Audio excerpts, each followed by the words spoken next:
Burası Konoha kahvehanesi. Burada Naruto'yu biraz tiye alıyoruz. Konoha kahvehanesine hoş geldiniz dostlar. Bugün masamızda öyle bir isim var ki kendisi Naruto evreninin hem korkulan kötü adamı hem de en istikrarlı hayatta kalma sanatçısı. Evet, yılanların efendisi, cildi porselen gibi parlayan dillerin efendisi Orochimaru'dan bahsediyoruz. Çoğu kişi onu sadece bir hain olarak görür. Ama biz bugün madalyonun öbür yüzüne, o sinsi gülüşün arkasındaki bilimsel hırsa ve bitmek bilmeyen beden arayışına bakacağız. Hazırsanız Konoha'nın en karanlık laboratuvarlarına iniyoruz. Maskelerinizi takın çünkü burası biraz ağır kokabilir. Her şey aslında çok masum başlamıştı. Küçük, solgun benizli ve dahi bir çocuk. Orochimaru anne ve babasını kaybettiğinde hayatın ne kadar pamuk ipliğine bağlı olduğunu anladı. Bir gün hocası işe yaramaz Hiruzen ile bir mezarın başına dururken o meşhur beyaz yılan derisini buldu. Hiruzen ona bunun şans ve yeniden doğuş simgesi olduğunu söyledi. Gene bok yemiş yani Hiruzen klasik. İşte o an Orochimaru'nun kafasında şimşekler çaktı. Madem yılanlar deri değiştirip tazeleniyor, ben niye yaşlanıp öleyim ki dedi. Tabi o zamanlar 3. Hokage bu çocuğun ileride köyün yarısını denek olarak kullanacağını tahmin edemedi. Zaten hayatı boyunca hiçbir şeyi tahmin edemedi. Orochimaru'nun trajedisi aslında bilginin peşinde koşarken insanlığını kaybetmesiydi. Ama gelin dürüst olalım.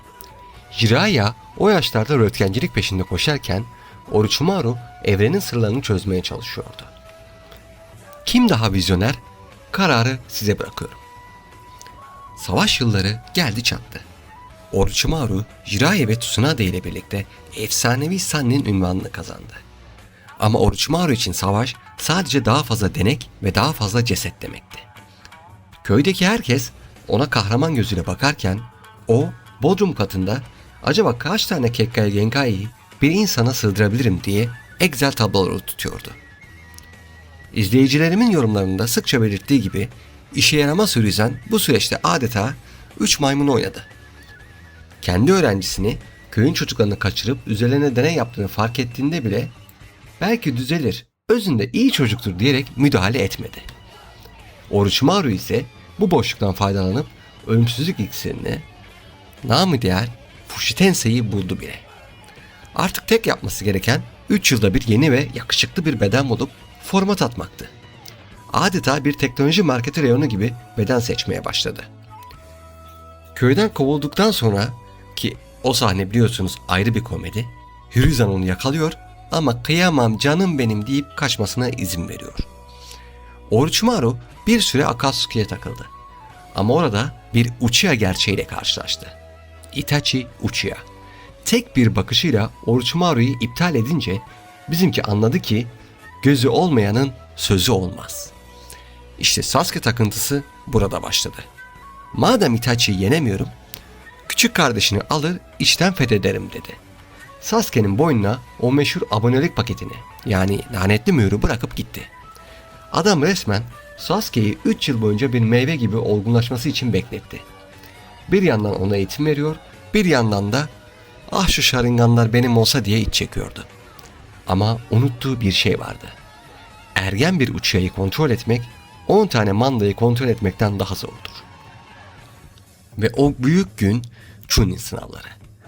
Orochimaru bir kaza çıkartıp sınavı mahvetmekte kalmadı. Hocası işe yaramaz Hiruzen'in karşısına dikildi. Ve belgeselimizin en dramatik anı burası. Edo Tensei ile 1. ve 2. Hokage'yi mezarlarından kaldırıp hocasına saldırttı. Yani düşünün ölmüş dedelerinizi canlandırıp size karşı savaştırıyor. Tam bir canavar. Hiruzen son bir hamleyle Orochimaru'nun kollarını mühürledi. Ama kendisi de ruhunu teslim etti. Çok da bir önemi yoktu zaten. Orochimaru artık jutsu yapamıyordu. Ama yılmadı. Kollarını kullanamayan bir ninja diliyle neler yapabilir?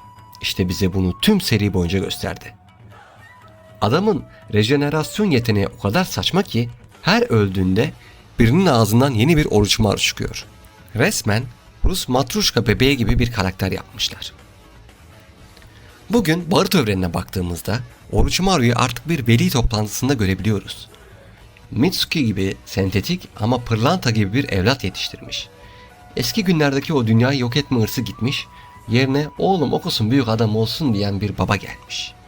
Ama biz biliyoruz ki o laboratuvarların karanlık köşelerinde hala bir şeyler kaynıyor. Sizce Orochimaru gerçekten affedilmeli mi? Onca insan deneyi, konağa baskını ve Hiruzen'in ölümü bir bilim aşkı uğruna olabilir mi? Yoksa o Naruto evreninin en dürüst karakteri mi? Çünkü neyse oydu. Yorumlarınızı mutlaka bekliyorum. Videoyu beğenirseniz yılan emojisi bırakmayı unutmayın. Bir sonraki analizde görüşmek üzere. Ninja yolunuz açık olsun.